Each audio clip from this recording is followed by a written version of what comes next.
Eternal Father, I offer you the body and the blood.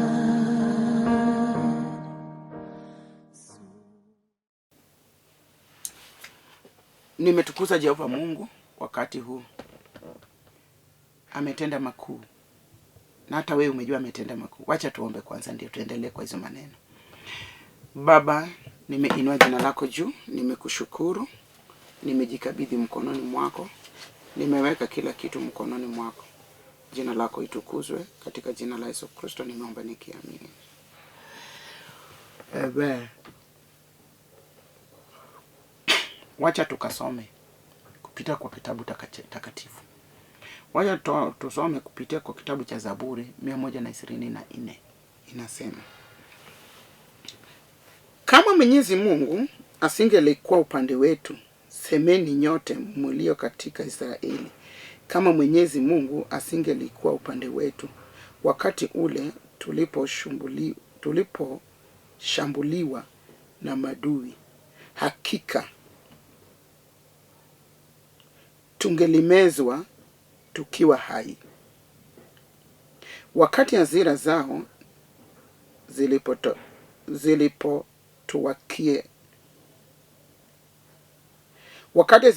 zilipotuwakia, tungelikumbwa na gharika.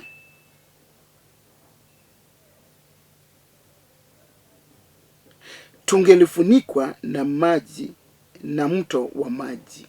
Asante. Nataka nichague tu, si zote. Agano inasema kama Mungu halingekuwa upande wetu.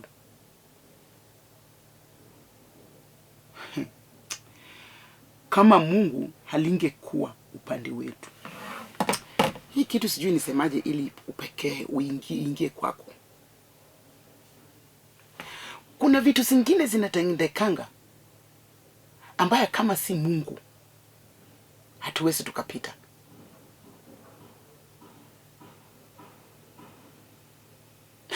Agano inasema kama si Mungu alingekuwa upande wetu,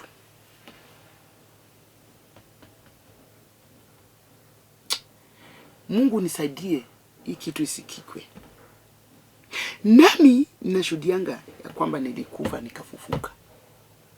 Hapo kama Mwenyezi Mungu alingekuwa upande wangu, singefufuka.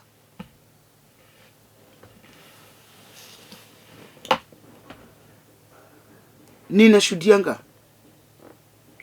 ya kwamba Mungu aliua mganga ambaye alikuja kunimaliza.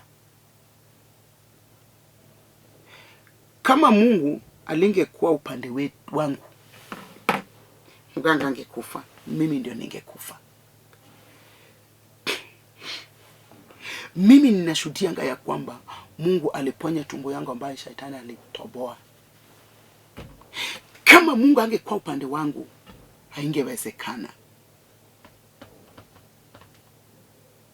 Ndipo hapa agano inasema kama Mwenyezi Mungu asingelikuwa upande wetu. Kama Mwenyezi Mungu, wewe umetafutwa na wajambazi na hawajakupata. Kama Mungu asingekuwa upande wako, wewe umetafutwa na madui hawajakupata. Wewe umejua tu wanakutafuta hawajakupata. Kama Mungu alingekuwa upande wako, wewe maradhi imekupiga, umeangukiwa na maradhi kubwa, lakini umepona chupu chupu. Kama Mungu alingekuwa upande wako, wewe wajambazi wamekuvamia hawajakumaliza. Kwa nini? Na wengine wanamaliziwa. Kwa nini?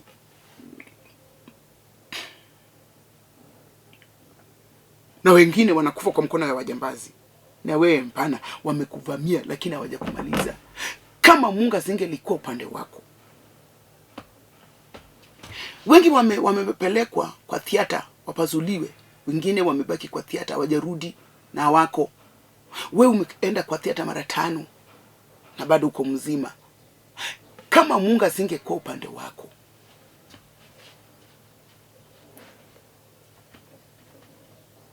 Umetusiliwa mara kadhaa na bado uko tu mzima. Kama Mungu hangekuwa upande wako.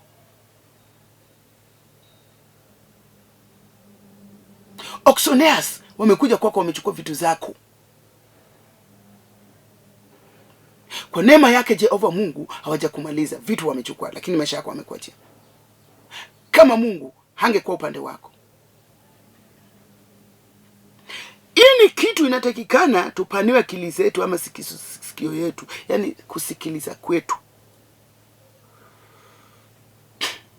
Tuone ya kwamba kama Mungu angekuwa upande wetu,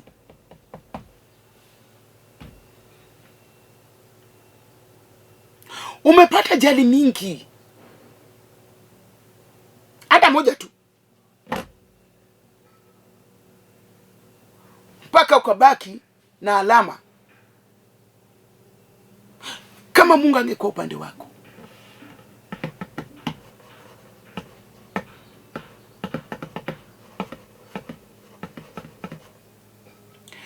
Kama Mungu haingelikuwa upande wako. Radi imekutafuta lakini haijakuangukia. Kama Mungu hangekuwa upande wako.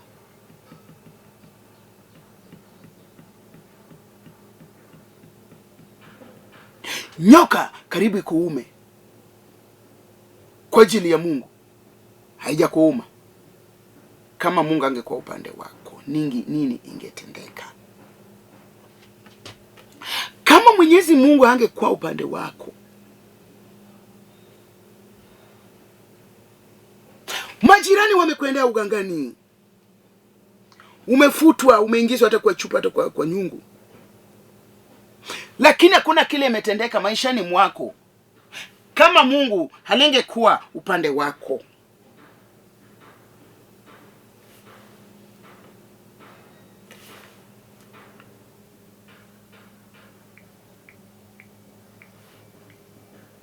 Watu wamekuja kunyang'anya mashamba zako, lakini uhai wako wamekuachia. Kama Mungu alingekuwa upande wako, wanga wamekutafuta na marungu na mapanga na mamikuki wakumalize, lakini kama Mungu hangekuwa upande wako. Magonjwa kubwa wamekuangukia, lakini umepona chupu chupu. Kama Mungu hangekuwa upande wako. Kama Mwenyezi Mungu asingelikuwa upande wetu. Kama Mwenyezi Mungu asingelikuwa upande wetu. Kwa hizo zote nimehesabu, na zile zinaenda kuhesabu, na zile nitaacha kuhesabu. Kama Mwenyezi Mungu alingekuwa upande wetu, mtu kama mimi Nereah,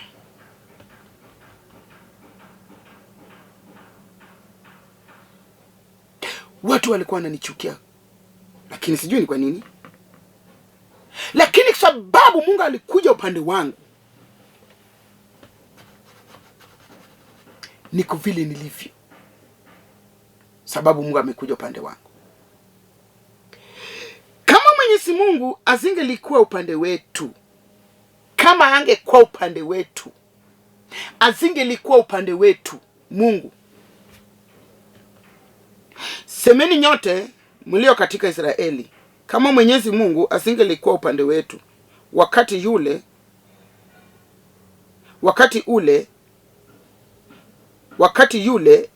ule tuliposhambuliwa na madui. Wewe kuna madui wamekusambulia. Umesumbuliwa sana. Wengine wanakusumbua kwa vitu zako tu, vitu zako sio zao, lakini ni madui. Wakati madui zetu walikuwa wanatusumbuliwa, walikuwa wanatusumbua. Hebu nirudie hiyo masomo usikie. Kama Mwenyezi Mungu asingelikuwa upande wetu wakati ule tuliposumbuliwa na madui, tulipokuwa tunasumbuliwa na madui. Kama Mwenyezi Mungu halingekuwa upande wetu, Mwenyezi Mungu halingekuwa upande wetu wakati tulikuwa tunasumbuliwa na maadui. Ni wewe, hata wewe ukinisikia hivi, hata ukiniona, maadui wamekusumbua, umezumbuliwa ya kutosha.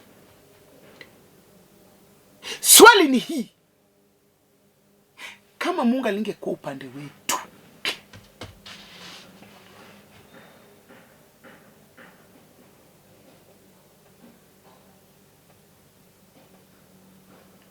kama Mwenyezi Mungu asingekuwa upande wetu, nini ingetendeka? Kama Mwenyezi Mungu asingalikuwa upande wetu wakati ule tuliposumbuliwa na maadui, hakika tungemalizwa tukiwa hai. Sababu Mungu amekuwa upande wako, hata kama maadui wanakusumbua, hawatakumaliza. Kubali na mimi ya kwamba hata kama watakusumbua, hata kama wanakusumbua, hata kama walikusumbua, lakini kwa vile Mungu ako upande wako, hawatakumaliza kamwe. Hawata. Kama Mwenyezi Mungu asingalikuwa upande wetu wakati ule tuliposumbuliwa na maadui, hakika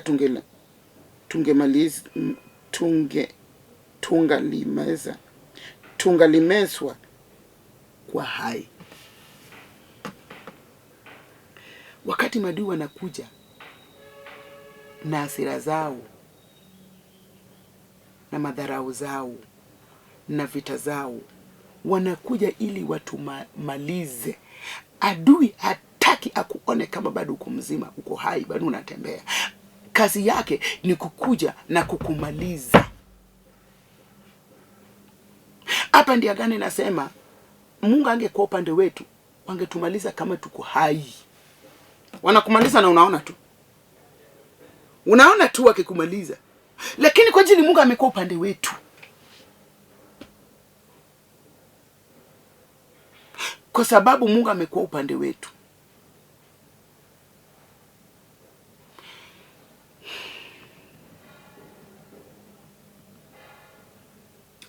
wanaweza kukuja kama hasira zao zimepanda. Hasira ya maadui zetu zinaweza kupanda.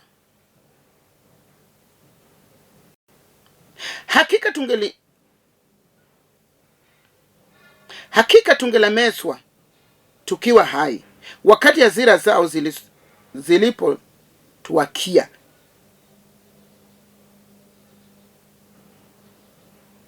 Kuna hasira ya adui inaweza kukuakia, lakini kama Bwana Mwenyezi Mungu ako upande wako, hata kama hasira imewaka, kwa ajili Mungu ako upande wako na adui wamewaka na hasira, na Mungu ako upande wako, hakuna kile watakufanyia. Watatoka na aibu sababu Mungu ako upande wako.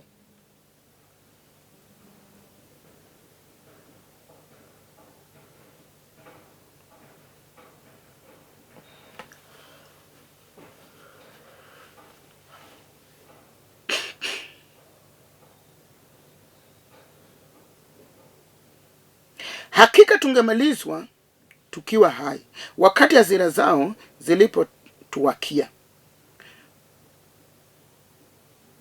Tungelikumbwa na gharika, tungelifunikwa na moto wa maji. Mkondo wa maji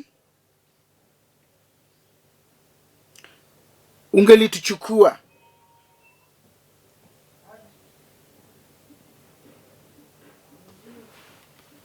Lakini kwa ajili Mungu ako upande wetu, hatuwezi tukapelekwa na mkondo wa maji. Hatuwezi tukapelekwa na madharau. Hatuwezi tukapelekwa na gharika.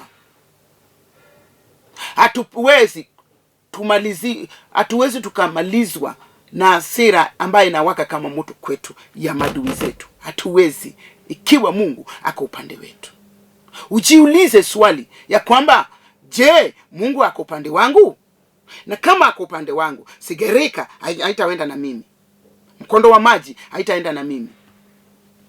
Hasira ambayo inawaka kama moto haitaenda na mimi. Ikiwa Mungu ako upande wangu.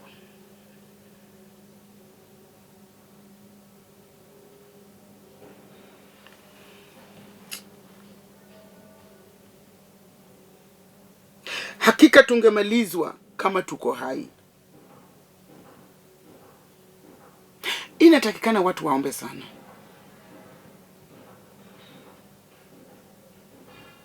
Inatakikana tuombe kwa ajili kama Mungu aweza akakuwa upande wetu, madui zetu watatupeleka na gharika na mkondo wa maji na hasira inawaka moto. Nenda saa hii ninaongea na wewe, kuna dui yako hasira yake inawaka moto maishani mwako. Kuna dui yako hasira yake inawaka moto kwa watoto wako. Kuna dui yako hasira yake inawaka moto kwa bibi yako, kwa bwana yako, kwa samba lako, kwa mali ambayo uko naye. Hasira yake inawaka moto kwa ajili ya maisha yako. Hasira yake inawaka moto kwa ajili anakutafuta. Mkondo wake na gharika yake ya maji analia tu machozi ikupeleke. Lakini kama Mungu ako upande wetu, hakuna kile inaweza kutendeka.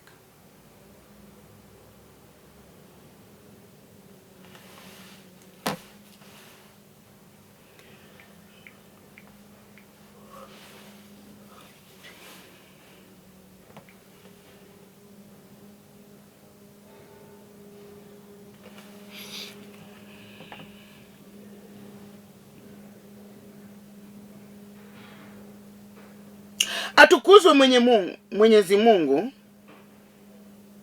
ambaye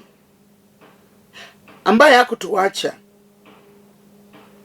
makuchani mwao. Itatubidi tushukuru Jehova Mungu kwa ajili ya kutuacha kwa mkucha hawa madui zetu. Hajawahi kutuacha kwa makucha ya madui zetu. Mungu hajatuacha kwa makucha ya madui zetu.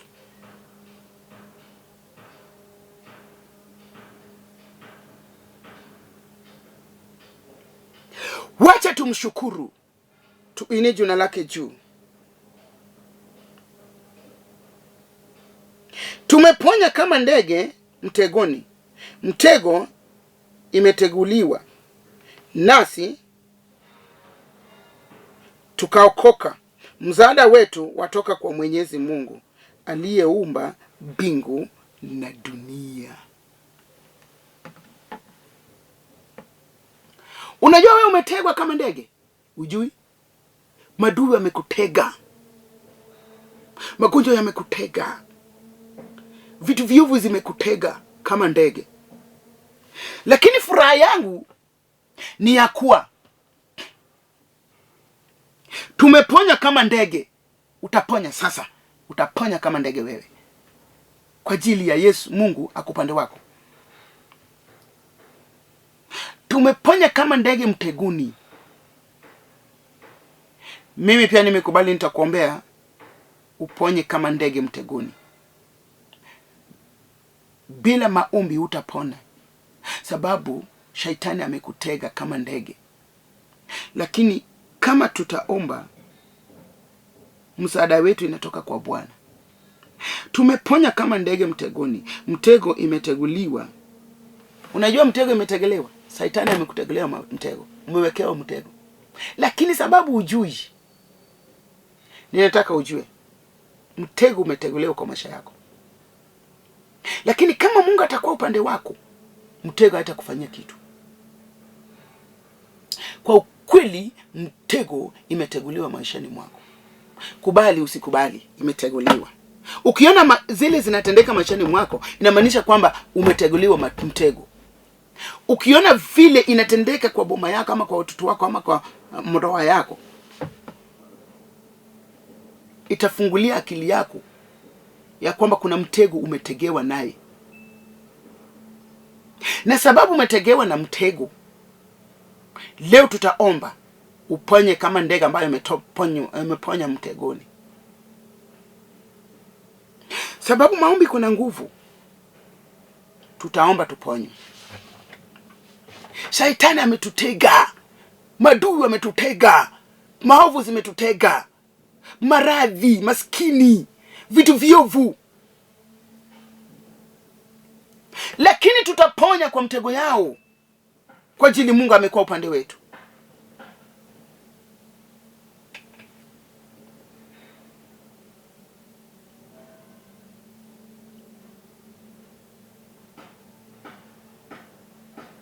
Mtego imeteguliwa nasi tukaokoka. Je, kuna mtu anasema ninataka niokoke? Hata kama mtego imeteguliwa, ninataka niokoke, niponye, niruke, yani nipite. Hii mtego isinipate. Mtego isinipate. Tumeponya kwa ndege mtegoni, mtego imeteguliwa nasi tukaokoka. Je, unataka kuokoka kupitia hii mtego? Sababu mtego iko mbeleni mwako. Unaona?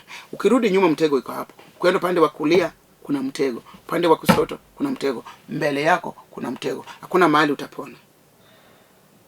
Kuponya chupu kwako ni kwamba ye Mungu amerudi upande wako. Na hata nikiongea hivi, hata wewe unaona tu. Hata wewe unaona tu mtego imetegwa kwa maisha yako. Hata kwa biashara yako, hata kwa shamba yako, hata kwa boma yako. Yani mahali popote adui ametega mtego. Lakini ukitaka kuponya, lazima Mungu awe upande wako.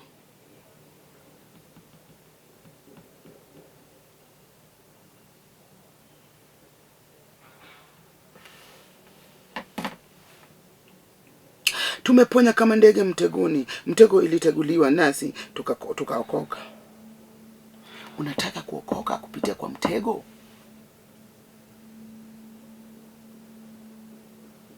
Mtego ambayo umewekewa, unataka kuokoka mkononi mwao?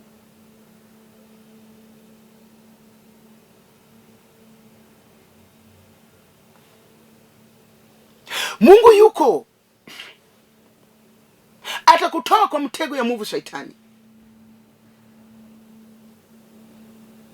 Atakutoa kwa mtego ambayo uliwekelewa na waganga. Nakwambia hata kama ni majini, Mungu ako tayari akuondolee mtego.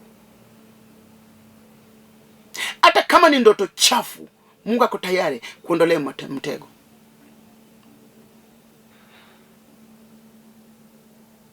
Hata kama ni mabwana na mabibi za kiroho, Bwana ako tayari akuondolee mtego.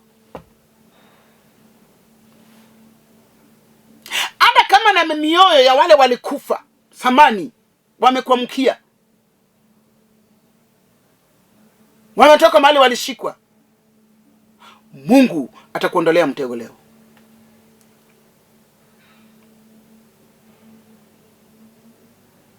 Na utakapokubali na ile ambayo ninahubiri, utaondolewa mtego na Mungu. Mungu atakuondolea mtego ya Shaitani.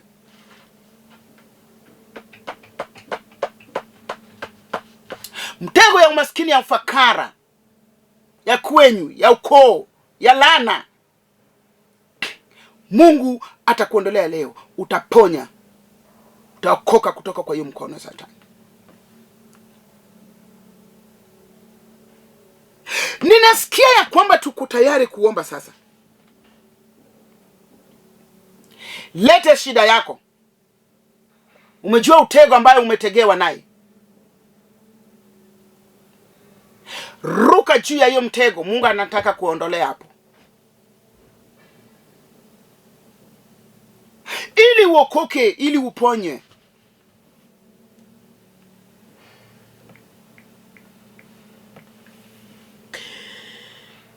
Tumeponya kama ndege mtegoni, mtego umeteguliwa nasi tukaokoka. Msaada wetu watoka kwa Mwenyezi Mungu aliyeumba mbingu na dunia. Haleluya. Haleluya. Haleluya. Haleluya. Msaada wako leo, kubali msaada wako itoke kwa Mungu ambaye aliumba dunia na bingu. Kubali msaada wako. Haiwezi katoka kwa watoto wako. Haiwezi katoka kwa bwana yako ama bibi yako. Haiwezi katoka kwa shamba ambalo uko nayo kubwa. Haiwezi katoka kwa biashara yako. Haiwezi katoka kwa wale umewajua. Msaada wako inatoka kwa Mungu mwenye kuumba bingu na dunia. Kubali leo msaada wako itoke kwa Bwana. Kubali leo msaada wako, uponye wako, vitu zako zote itoke kwa Mungu.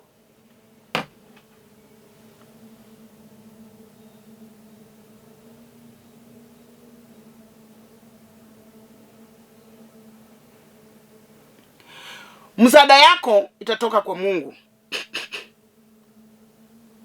Msaada wetu watoka kwa Mwenyezi Mungu aliyeumba mbingu na dunia. Msaada wetu. Msaada wetu inatoka kwa Mungu. Na je, we msaada wako inatoka wapi?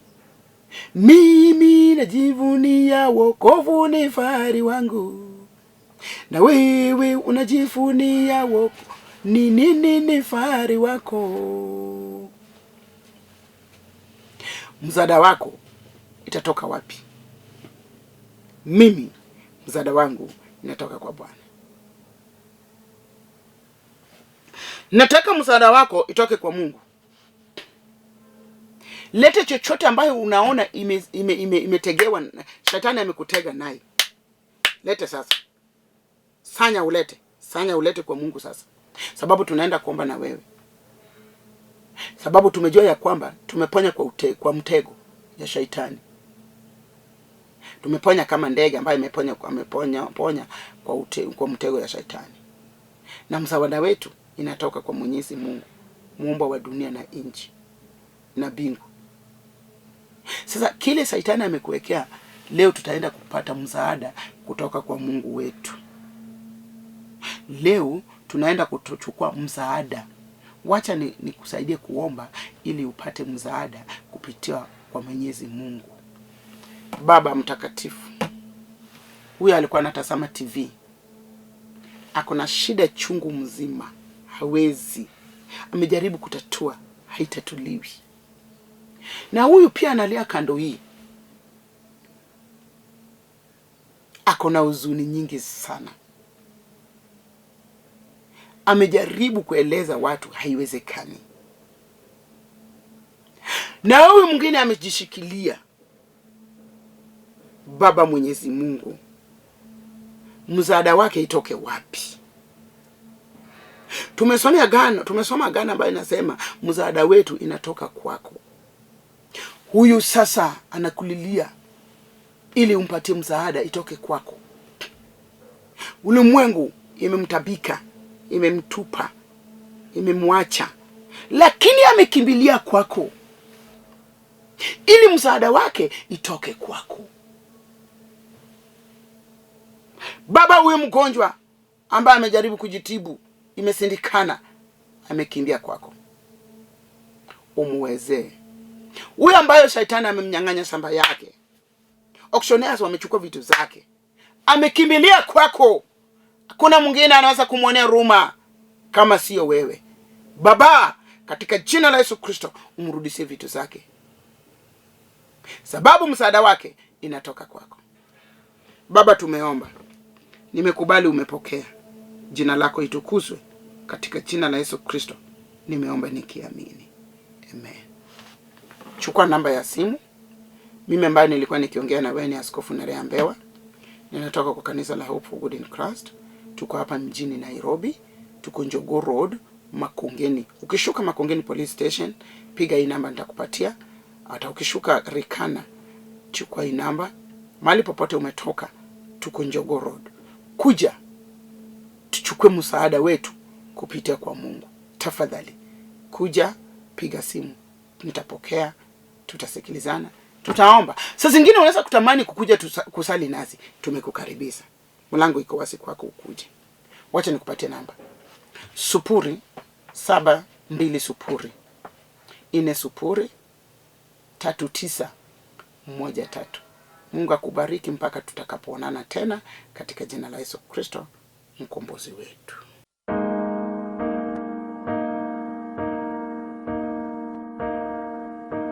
Eternal Father,